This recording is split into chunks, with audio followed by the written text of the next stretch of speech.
Hello, हाय, good afternoon. कसे आहात सगळे? ठीक ना? चला, तर मग सुरुवात करूया आपल्या तू तिथे मी कथेच्या नवीन भागाला. सॉरी बेटू. यश तिच्या मानेवरच्या त्या निशाणीला हळूवार फुंकर घालत म्हणलं. तसं सियाने लाजून मान खाली घातली. म्हणजे प्रेमही करायचं आणि काळजीही घ्यायची. असं वेडं प्रेम होतं तिच्या नवऱ्याचं, जे बघून तिला आणखी गहिवरून आलं. अहो, मी ठीक आहे, सिया हळूच लाजून. तसे यशने तिला डोळ्यांनीच पुन्हा खात्री करत विचारलं. तसं सियाने त्याला डोळ्यांनीच होकार दिला. यशने तिच्या गालाला हात लावून हलकेच थोपटलं आणि वॉशरूम मध्ये निघून गेला. तर सिया रेडी होऊ लागली. थोड्या वेळात तिने आपलं आवडलं आणि खाली आली. सुगंधा डायनिंग टेबलवर नाश्त्याची प्लेट्स लावत होती. सियाने येऊन आधी त्यांना नमस्कार केला. तसं सुगंधाने तिला अडवलं. बाळा, तुला कितीदा सांगितलं असं करत जाऊ नकोस. तू जरी सून असलीस तरी मला मुलीसारखीच आहेस आणि मुली आईच्या पाया पडत नाही. सुगंधा सियाच्या गालाला हात लावत स्मित करत म्हणाली. तसं सियाने सुद्धा त्यांना स्माईल. मॉम, ते द्या इकडे, मी करते, बोलून सियाने सुगंधाच्या हातून ती प्लेट्स घेतली आणि डायनिंग वर लावू लागली. दोघेही सासू सुना मिळून डायनिंगचं आवरत होते. इतक्यात सगळे नाश्त्याला आलेलं बघून सिया लगेच किचन मध्ये निघून गेली. अरे अरे, थांबा, नाश्ता बनवायला नाही तर फक्त घेऊन यायला. कारण तर तुम्हाला आठवतच असेल ना.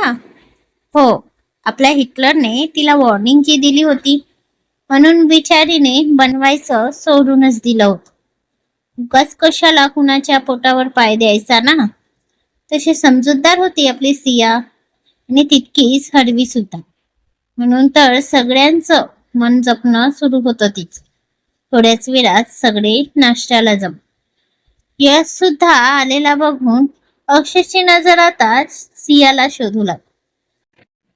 वाहिनी, अगं आज काय केलं नाश्त्याला? लवकर वाढ, खूप भूक लागली आहे. शारदा आपल्या चेअरवर बसत बोलली. तसेच शामराव आणि श्रीकांत दोघांच्याही नजरा तिच्यावर पडल्या. तर सुगंधा यांनी डोळ्यांनीच श्रीकांत यांना शांत राहण्यास सांगितलं. शारदा, आज पोहे केले आहेत, बोलत सुगंधाने शारदाला पोहा वाटला. काय ग बहिणी, काल उपमा, आज पोहा, खाऊन खाऊन कंटाळा आला. दुसरं काही कर ना. अगं मॉम, यात काय झालं, पोहा सुद्धा छानच झाला आहे. तुला नसेल आवडलं तर तूच कर ना काहीतरी, शिव बोलली. तसे शारदाने तिला रागात बघितलं. शिव, इथे आल्यापासून बघते मी, तू खूप बोलतेस. जरा गप्प बसत जा, नाहीतर तुला गप्प करायला मला. काकू, अहो तिला नका रागवू, ती लहान आहे अजून. पाठीमागून येणाऱ्या त्या गोड आवाजाने शारदासोबत अक्ष आणि यशच्या नजरा सुद्धा तिकडे वाटल्या. त्या स्काय ब्लू रंगाच्या शिफॉन साडीत तिला बघून अक्ष तर तिला पापणीही न हलवता तिलाच बघू लागला. स्काय ब्लू रंगाची साडी, हातात काचेच्या बांगड्या, गळ्यात छोटंसं मंगळसूत्र आणि भांगीत कुंकू भरलेली मोकळ्या केसातलं तिचं ते निखळ सौंदर्य बघून तिथे असणारा प्रत्येक जण मंत्रमुग्ध होऊन तिलाच बघत होता. होतीच तशी ती, जितकी रूपाने सुंदर तितकीच निरागस. तिच्या चेहऱ्यावर ती स्माईल बघून तर माणूस स्वतःच दुःख विसरून जाईल, अशी गोड स्माईल होती तिची. काकू, अहो तुम्हाला तो पोहा नको आहे ना, तर मग नका खाऊ, तुम्ही हे खा, बोलत सिया शारदाजवळ आली आणि तिने त्यांच्या समोर ते झणझणीत थालीपीठ ठेवलं. ते बघून नाही म्हटलं तरी शारदाच्या तोंडाला पाणी सुटले आणि ती ते खाऊ लागली. सियाने एकाच वेळी शारदाचं तोंड बंद करून घेतलेलं बघून सुगंधासोबत यशने सुद्धा सुस्कारा सोडला. त्यानंतर सियाने सुगंधा यांना बसायला सांगून स्वतः सगळ्यांना नाश्ता वाढू लागला. मॉम, मी आणि सिया काही दिवसांसाठी बाहेर जात आहोत, यश म्हणाला. तसा मात्र इकडे अक्षला जोरात ठसका लागला. तर सियाने काळजीने पुढे होत त्याच्या हातात पाण्याचा ग्लास दिला. तिला आपली काळजी करताना बघून अक्षयचे ओठ तिरके झाले आणि तो तिलाच बघत बघत पाणी पिऊ लागला. भाऊजी, अहो जरा हळू खायचं ना, नाश्ता कुठेही पडून जात नाही आहे. सिया अक्षला तसं खोकताना बघून बोलली. तसं तिच्या तोंडून भाऊजी ऐकून आतापर्यंत खुललेला अक्षचा चेहरा लगेच उतरला आणि त्याने रागात ग्लास खाली पटकला. तशा पुन्हा एकदा सगळ्यांच्या नजरा त्याच्यावर गेल्या. शारदाला त्याचं वागणं जरा विचित्रच वाटलं, पण सध्या तरी ती गप्प राहिली. सिया, ते सगळं सोड, ते मेट बघून घे. आधी नाश्ता कर, आपल्याला उशीर होतोय, यश म्हणाला. तसे सिया मेटला बघायचं सांगून यशच्या बाजूला येऊन बसली. तसं यशने तिच्या समोरची प्लेट सरळ केली आणि तो नाश्ता वाढायला घेणारच की सियाने त्याला हाताला धरून थांबवलं आणि स्वतः ती घ्यायला समोर झाली.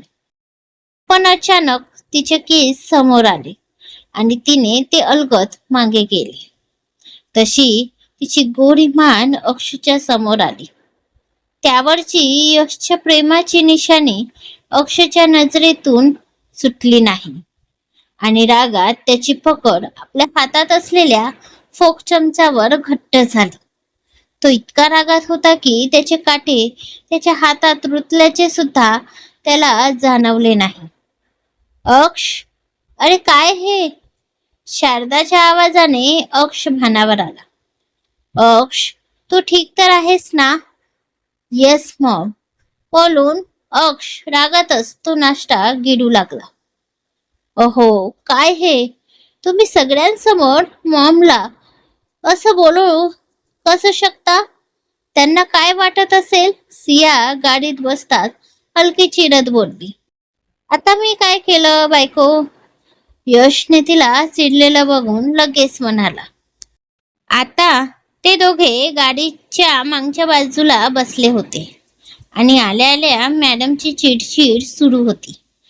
अच्छा, आता हे सुद्धा मीच सांगायचं का? तुम्हीच आठवा मगाशी तुम्ही मॉमला काय बोललात ते.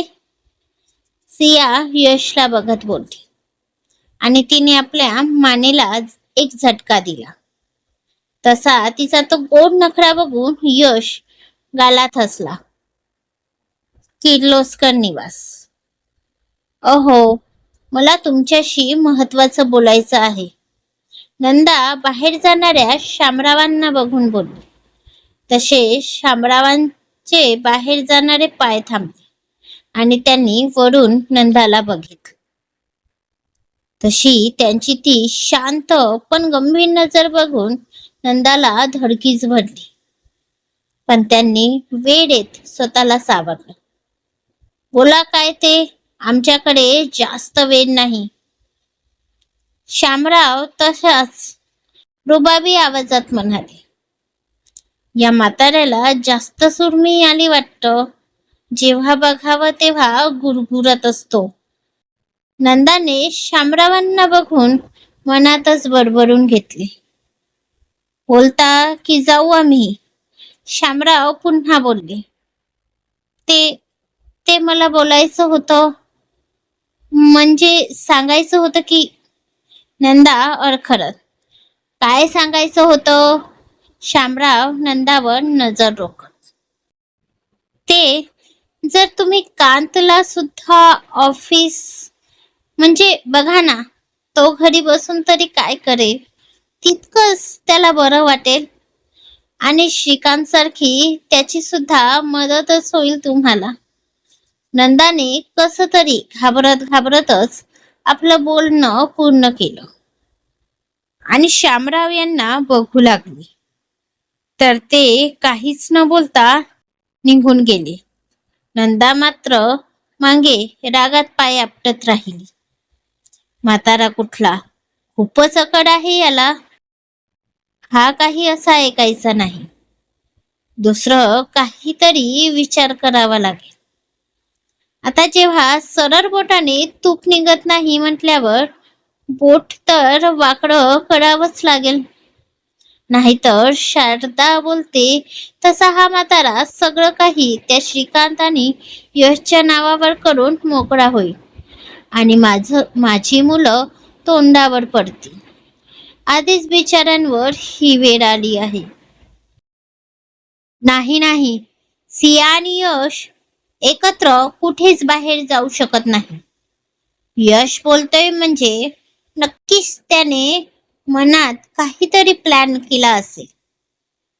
तो सिया आणि आपल्या नात्याला समोर नेण्याचा तर विचार करत नाही आहे ना. बोलून अक्षच्या डोळ्यांसमोर सकाळचा डायनिंग वरचा प्रसंग आला, जेव्हा त्यांनी सियाच्या मानेवर ती निशाणी बघितली होती. आताही ते आठवून त्याचं शरीर पेटून उठलं होतं. रागात त्याच्या शरीराची प्रत्येक शीर टम्म फुगून वर आली होती. नो, नाही, असं काही होणार नाही. मला काहीही करून त्यांना बाहेर जाण्यापासून थांबवावं लागेल. पण कसं? थिंक अक्ष, थिंक.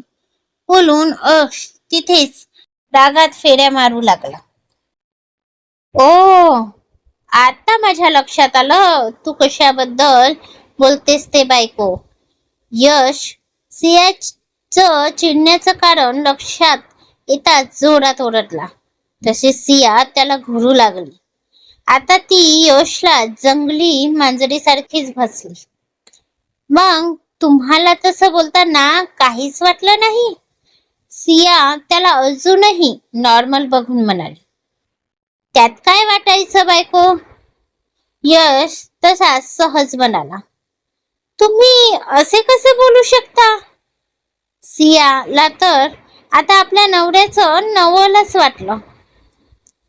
त्यात काय आहे?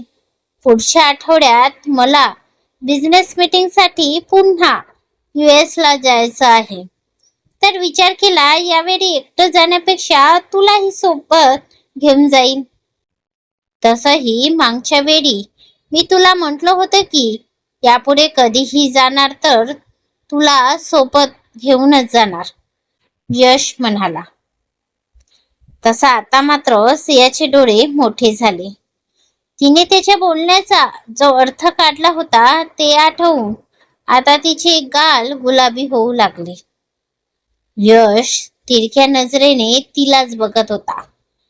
तिच्या लाजेमागचं कारण त्याला बरोबर समजलं होतं, ज्यामुळे तो सुद्धा गालातल्या गालात हसत होता. पण बायको, तुला काय वाटलं? मी आपल्या बाहेर जाण्याचं बोललो म्हणजे नेमकं कुठं जाण्याचं बोललो असेल? यश कडूस म्हणाला. तसंच सियाने लाजून आपले डोळे घट्ट मिटून घेतले आणि तिचा श्वास किंचित वाढला. त्याचा तो मॅग्नेटिक आवाज ऐकून तिच्या अंगावर शहारा आला. आणखी एक बायको, तू जो विचार करत आहेस ना त्यासाठी मला तुझ्यासोबत कुठेही बाहेर जायची गरज नाही. ते तर मी कुठेही करू शकतो, आपल्या बेडरूम मध्ये, ऑफिस मध्ये किंवा मग इथे. यश पुढे काही बोलणारच की सियाने पटकन त्याच्याकडे वळत त्याच्या तोंडावर हात ठेवला. इश, काहीही काय बोलता हो, मला लाज वाटते, सिया आपल्या बापण्या झुकवत बोलली. तसं यशने आता तिला कमरेत हात घालून जवळ ओढली आणि तिच्या ओठांवर आपले ओठ टेकून घेतले. त्याने आधीच गाडीचं पार्टेशन ऑन केलं होतं आणि तसंही सिया सोबत असली की तो नेहमीच गाडीचं पार्टेशन ऑन ठेवायचा. कारण त्याच्या डॉलवर कुणाच्याही नजरा पडलेला त्याला चालणार नव्हतं. म्हणून तो आधीच ही खबरदारी घ्यायचा. समोर ड्रायव्हर गाडी चालवत होता तर मागे यश सिया आपल्या प्रेमाच्या धुंदीत हरवत जात होते. यश सिया जातील का बाहेर हनीमूनला? की येईल कुठला अडथळा? अक्ष खेळेल कुठली नवीन खेळी? बघूया पुढच्या भागात लवकरच. आजचा भाग कसा वाटला ते कमेंट करून नक्की सांगा. आणि कथा वाचायला आवडत असल्यास लाईक शेअर करून चॅनलवर सबस्क्राईब नक्की करा. धन्यवाद.